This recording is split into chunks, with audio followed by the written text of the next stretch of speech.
할렐루야. 반갑습니다.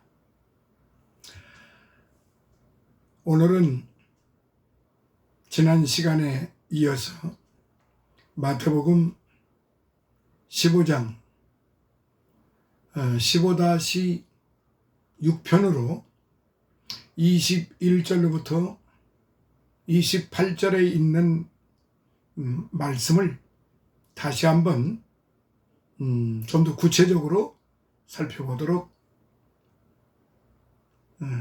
그렇게 하겠습니다. 가나안 여인의 딸을 고쳐주신 장인데요. 가나안 여인의 큰 믿음에 대해서 한번 진지하게 살펴보도록 그렇게 하겠습니다. 예수님께서는 갈릴리 중심의 사역에서 유대 종교 지도자들, 바리새인과 서기관들과의 유전에 관한 논쟁을 마치신 후에 이 지역을 떠나 이방인들이 살고 있던 두로와 시돈 지방으로 나가셨어요. 두로와 시돈은 팔레스타인의 북서쪽에 위치한 베니게의 항구 도시로 번영과 우상 숭배로 더 많이 알려진 이방 도시입니다. 열왕기상 16장 31절.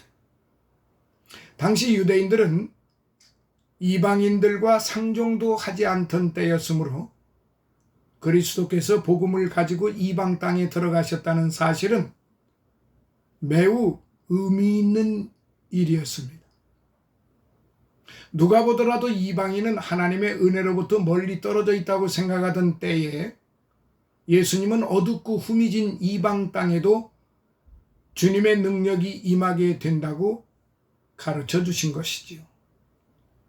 어쨌든 예수님은 이 이방 지역에서 귀하고 큰 믿음을 발견하셨습니다.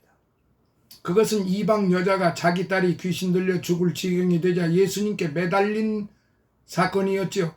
이 가나안 여인은 헬라인이요 수로보니게 족속, 마가복음 7장 26절에 기록이 되어 있습니다. 즉 유대인들이 가장 큰 적의를 가지고 있는 헬라인이요 역사적으로 숙적 관계에 있던 베니게 사람이었습니다. 반대로 가나안 여인이 유대인을 볼 때에도 항상 적의에 차 있었어요. 그런데 주님께서는 이러한 불편한 관계에도 불구하고 먼저 이방인들에게 복음을 들고 나아가셨습니다. 그리고 이방 여인 또한 절실한 심정으로 주님을 영접하였지요. 이러할 때 민족과 문화를 초월한 아름다운 교제가 이루어졌던 거예요. 뿐만 아니라 여기에서 예수님은 가나안 여인의 믿음이 크다고 칭찬하시고 그 원하는 바를 이루어 주셨습니다. 실로 우리 주님의 선교 대상이 온 세상 만민임을 다시 한번 깨우쳐 주고 있는 그런 말씀입니다.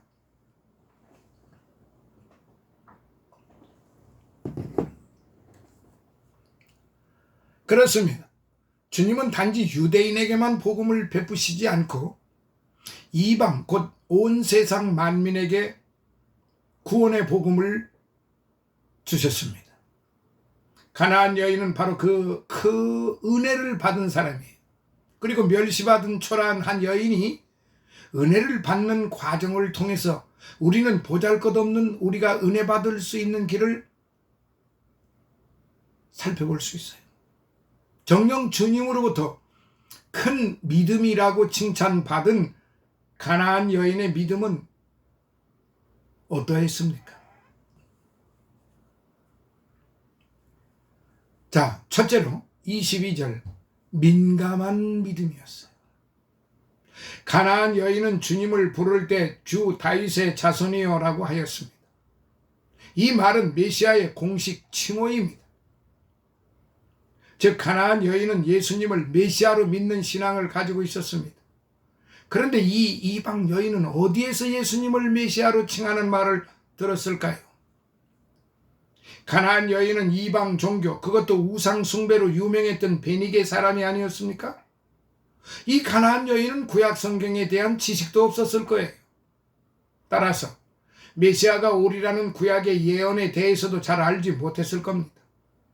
더욱이 예수님께서는 이방 지역에 들어가셨을 때 한 집에 들어가 아무도 모르게 하시려고 하셨습니다. 마가복음 7장 24절.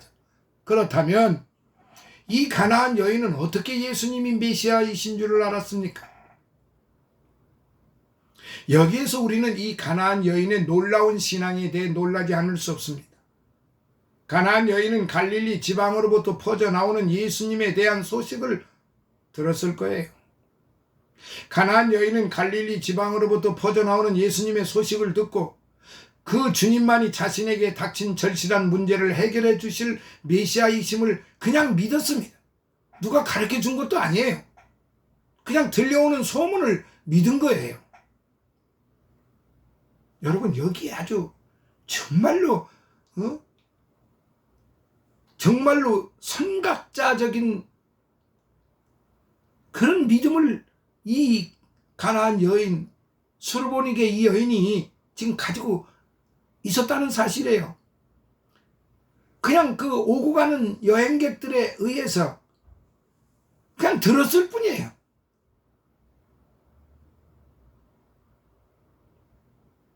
이 여인이 무슨 많이 부유한 사람도 아니고 귀족적인 사람도 아니고 그야말로 무슨 학문이 출중한 사람도 아니고 이 여인은 오로지 가난한 한 여인이었을 뿐입니다. 가나안 여인의 여인이었을 뿐이에요. 가나안 여인이었을 뿐이에요. 그런데 믿었다는 말이에요. 무엇을? 들려오는 소식을. 이 얼마나 위대한 믿음입니까? 들려오는 소식을 자기는 아직 보지도 못했어. 그런데 이러이러하다 이런 소식을 오고 가는 사람들한테 들었을 뿐이에요. 그런데 이 여인은 내가 이분을 만나서 이분 아니면은 나의 절실한 문제를 해결해 주실 분이 이분밖에 없다. 즉 그 주님만이 자신에게 닥친 절실한 문제를 해결해 주실 메시아이심을 믿었다는 사실이에요. 이 얼마나 순수한 믿음입니까?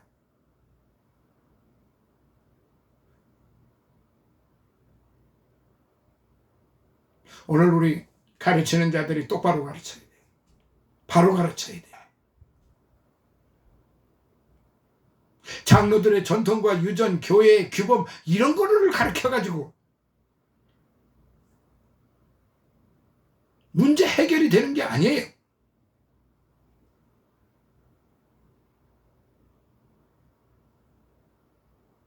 믿어 이 가나안 여인처럼 올바른 소식을, 능력 있는 소식을 주님이 이러한 이적과 기적을 베푸셨다. 전하는 사람이 확실히 보고 듣고 한 사람들이 전했다 이 말이에요. 근데 이 가나안 여인은 그 소식만 듣고 그 소리만 듣고 믿은 거예요.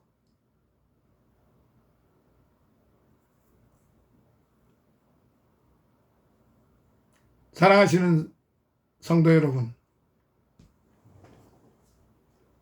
우리가 정말로 깊이 반성해야 되지 않을까요? 저는 그렇게 생각합니다. 저 역시도 부끄럽기가 짝이 없지요. 무엇을 해야 내가 진실한 믿음의 사람이 된다고 오늘날 우리는 그렇게 가르쳐 왔어요. 무엇을 해야 진실한 믿음이 아니라는 거지요. 예수 그리스도의 그 복된 소식을 믿어야만 그게 진실한 믿음이라는 거죠. 제가 왜 지금 이 부분을 이렇게 강조하는지요. 47년간을 내려오면서 복음을 전하면서도 이 수로보니게 가나안 여인에 대해서 설교를 얼마나 많이 했겠습니까?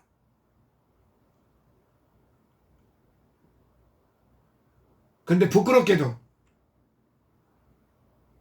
들려오는 소식을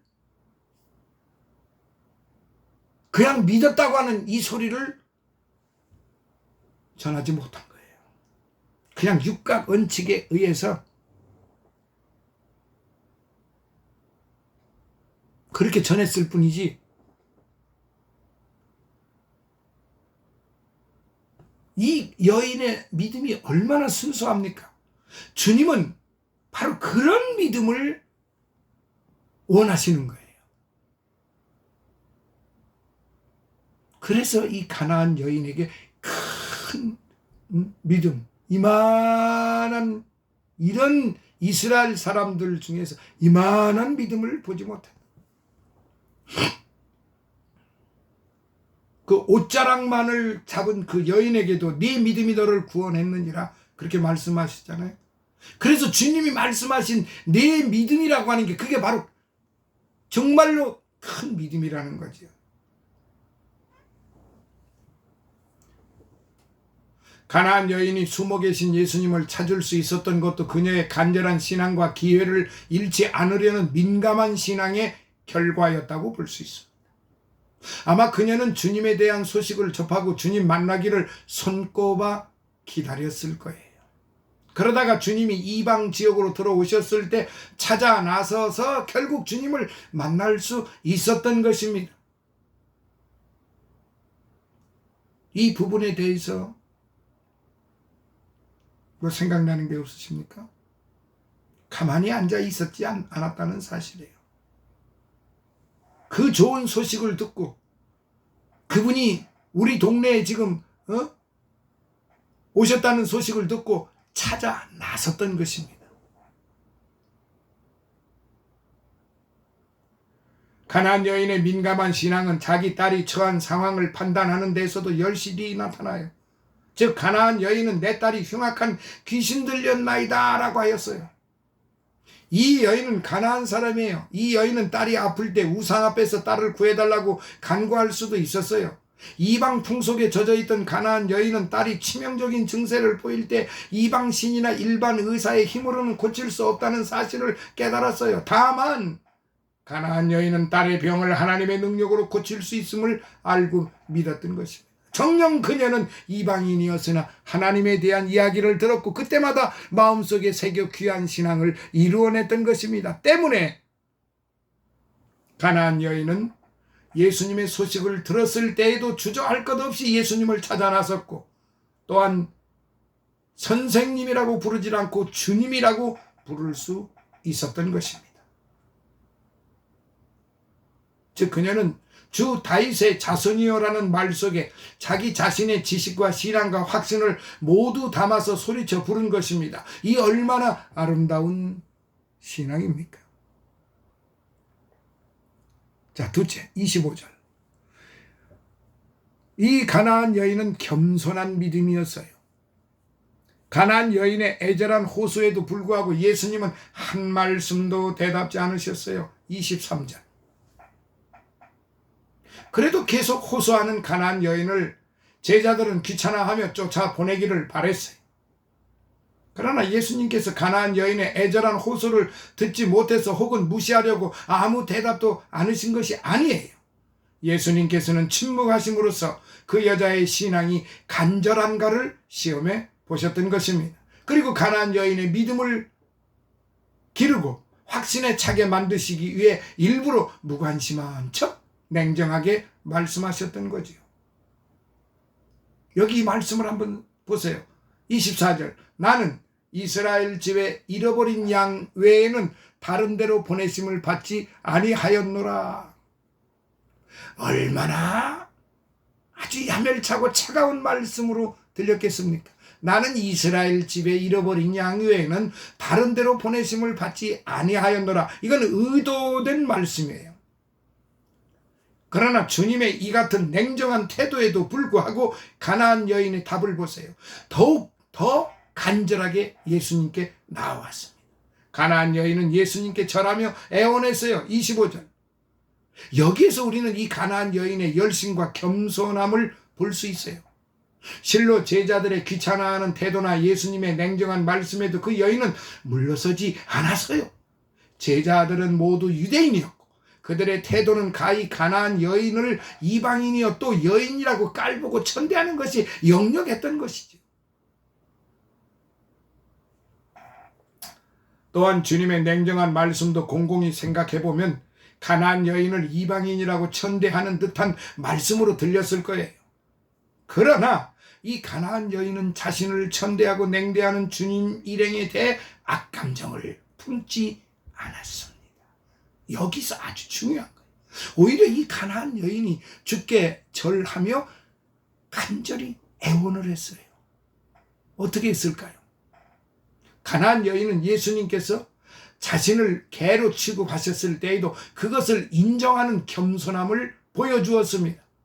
가나안 여인의 이른바 말, 개들도 제 주인의 상에서 떨어지는 부스러기를 먹나이다 27절 이라고 하는 말은 그 여자의 겸손함의 절정이었습니다. 가나안 여인은 자신이 개로 일컬음을 받아도 악한 감정을 품지 않았으니 참된 겸손의 사람이요 부스러기라도 애원하였으니 은혜를 귀히 여기고 적은 것이라도 낙심치 않고 받고자 하는 간절한 믿음의 소유자였던 것입니다. 인간은 모두 작은 자로서 섬기기보다는 큰 자로서 섬김을 받고 싶어합니다. 때로는 아직 큰 자가 되지 못하였으면서도 스스로 큰 자인 척하기도 합니다. 자신이 아주 많이 배운 것처럼 그렇게 아는 척합니다. 그래서 좀 덜 배운 사람, 못 배운 사람을 무시하고 천대하고 깔봅니다. 우리 주변에 그런 사람들이 얼마나 많이 있는지 모릅니다.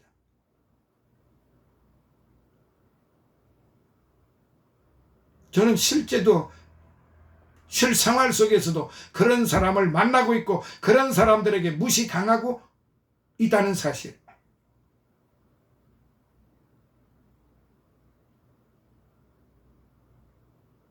제가 말하는 것은 들으려고 하지도 않아요.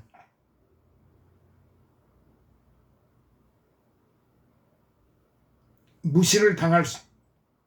왜요? 저는 없는 자이고 가난한 자이고 더군다나 목사이기 때문에.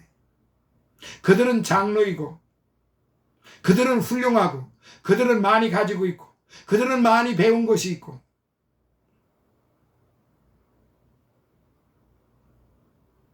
그래서 그들은 어떤 흠이 있어도 별로 표가 안 나요. 근데 저는 조그만 흠이라도 있으면 바로 표가 납니다. 실제로 요 근래에도 그것을 겪고 있습니다. 인간적으로는 참으로 혈기방장한 그런 생각이라면은 당장 뒤엎어버리고 그냥 패대기를 치고 싶은 마음이 굴뚝같이 일어나는 것 아닐까요?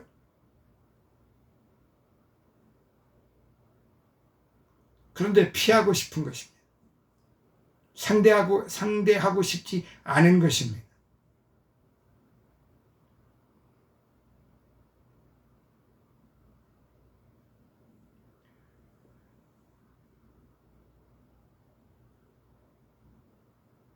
하나님께서는 우리를 개 취급하신다 해도 원망하지 않을 자신이 오늘 저와 여러분들에게 있습니까? 너는 개다. 너는 개 같은 자이다.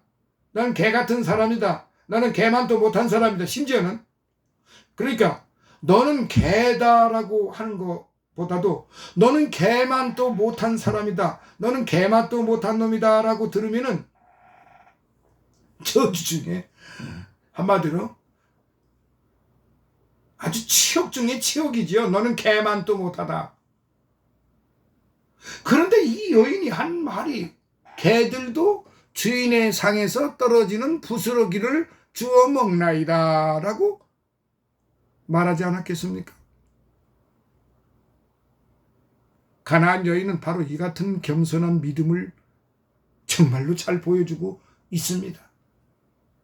우리 믿음의 선각자입니다. 우리는 바로 이 가나안 여인을 본받아야 돼요. 이 여인이 무슨 학자입니까? 이 여인이 무슨 신학 박사입니까? 이 여인이 무슨 율법사입니까? 바리새인입니까? 똑똑하다고 하는?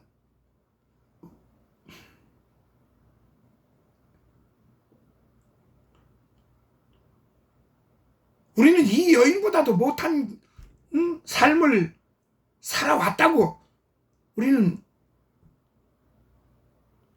자인하지 않을 수 없어요. 왜 그렇게 살아왔을까요?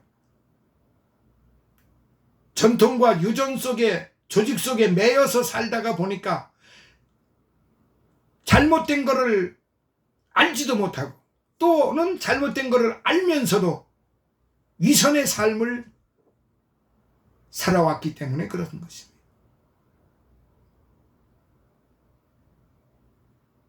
저는 반세기가 다 된 이 즈음에 이제야 깨달았어. 이제야 조금 깨닫게 되었어.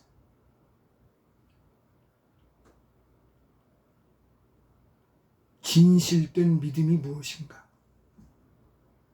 이 가나안 여인보다 까내는 신학 박사요, 교육학 박사요, 철학 박사요, 뇌까리면서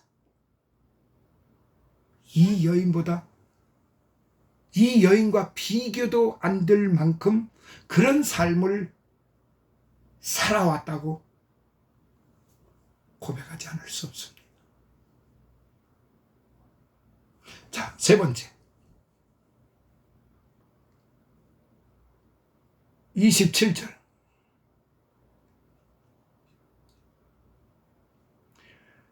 끈질긴 믿음이었습니다.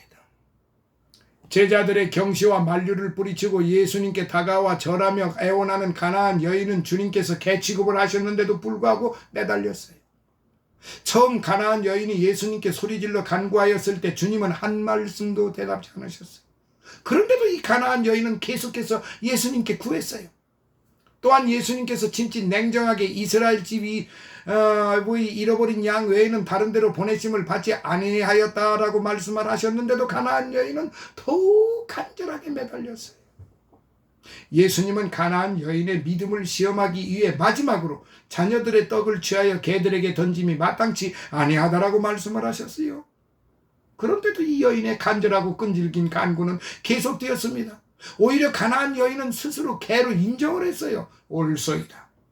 그리고는 주님께서 자신을 개로 취급하셨을 때 일반적으로 이방인이나 부정적인 의미로 사용되는 큰 개, 언제나 불결하고 탐욕스러움 등을 나타내는데 당시 유대인들은 이방인들을 개나 돼지처럼 취급을 했습니다.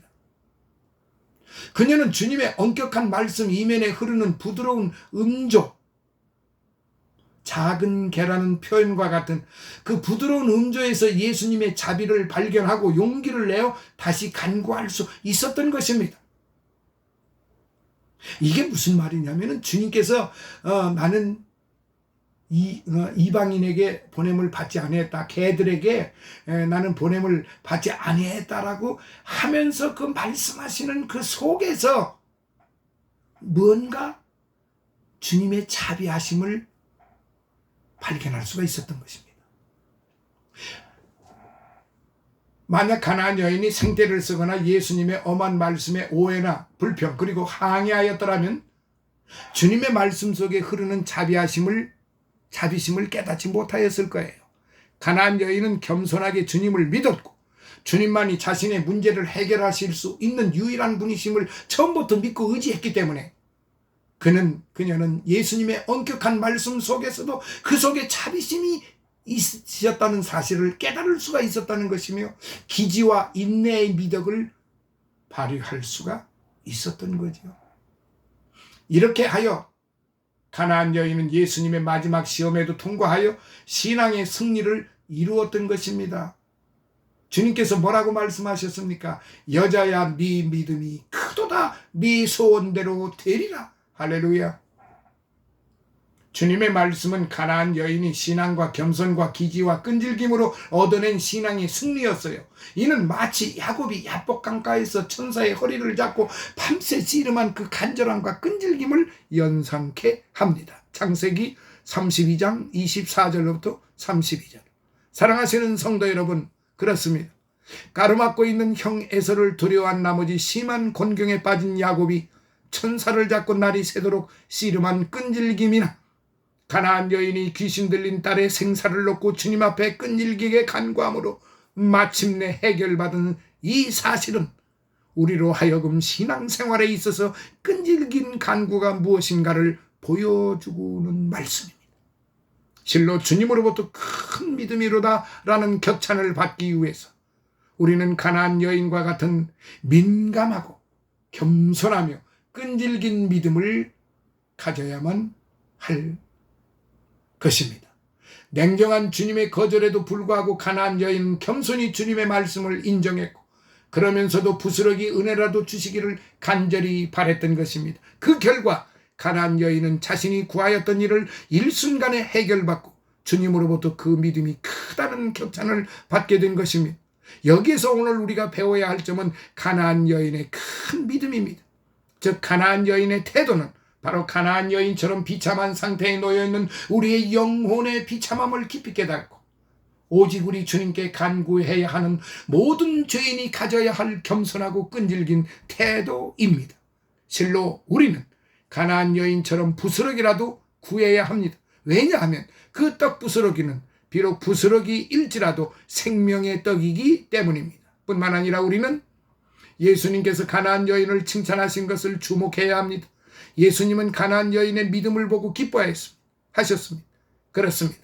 믿음은 가나안 여인이 문제 해결을 받은 것처럼 우리를 복되게 합니다. 뿐만 아니라 우리의 신실한 믿음은 우리 주님을 기쁘게 합니다. 그래서 히브리서 11장 6절 믿음이 없이는 기쁘시게 못하나니 하나님께 나아가는 자는 반드시 그가 계신 것과 또한 그가 자기를 찾는 자들에게 상 주시는 이심을 믿어야 할지니라고 기록되어 있습니다. 주님을 기쁘시게 하고 하나님께 영광 돌리는 것이 성도의 본분입니다. 고린도전서 10장 31절의 말씀. 그리고 그 일은 주님을 믿는 신실함으로 이루어지는 것입니다. 그러므로 말씀을 마치겠습니다. 사랑하는 성도 여러분, 우리는 가나안 여인과 같은 신앙을 가집시다. 자신의 죄된 과거를 겸손하게 인정하고 오직 주님께 구해주기를 간절히 매달리는 그런 순수한 순전한 어린아이와 같은 그런 신앙인이 됩시다. 좋은 소식을 복된 소식을 들으면 믿기만 하면 되는 것입니다. 무슨 돈 드는 일이 아니지 않습니까? 땀 흘리는 일도 아니에요. 다만 간절함만 있으면 됩니다. 이 가나안 여인의 이런 간절한 마음만 있으면은 모든 문제가 해결이 됩니다. 오늘 이 말씀을 들으시고 해결 받으시는 성도님들이 되시기를 예수님 이름으로 축원합니다. 혹 구하다가 좌절한 사람이 있습니까? 멈추지 마세요. 이 가나안 여인을 보세요. 그렇게 그야말로 모욕을, 수모를, 치욕을 받으면서도 끝까지 매달린 거 보지 않으셨습니까? 우리는 좌절치 말고 끝까지 구해야 할 것입니다. 은혜의 보좌에서 떨어지는 부스러기라도 우리의 문제들을 해결하기에 충분하지 않겠습니까? 우리는 철저히 자신의 무가치함을 인정하고 오직 주께로부터 흘러나오는 은혜에 스치기만 해도 좋다는 심정으로 겸손하게 끈질기게 간구합시다. 그리하여 우리 모두 주님으로부터 내 믿음이 크도다라는 칭찬을 받고 또한 주님을 기쁘시게 하는 복된 성도가 되시기를 예수님 이름으로 축원합니다. 감사합니다. 오늘은 여기서 마치겠고요. 이제 마무리로 15장 15-7편에서 마무리를 하도록 그렇게 하겠습니다.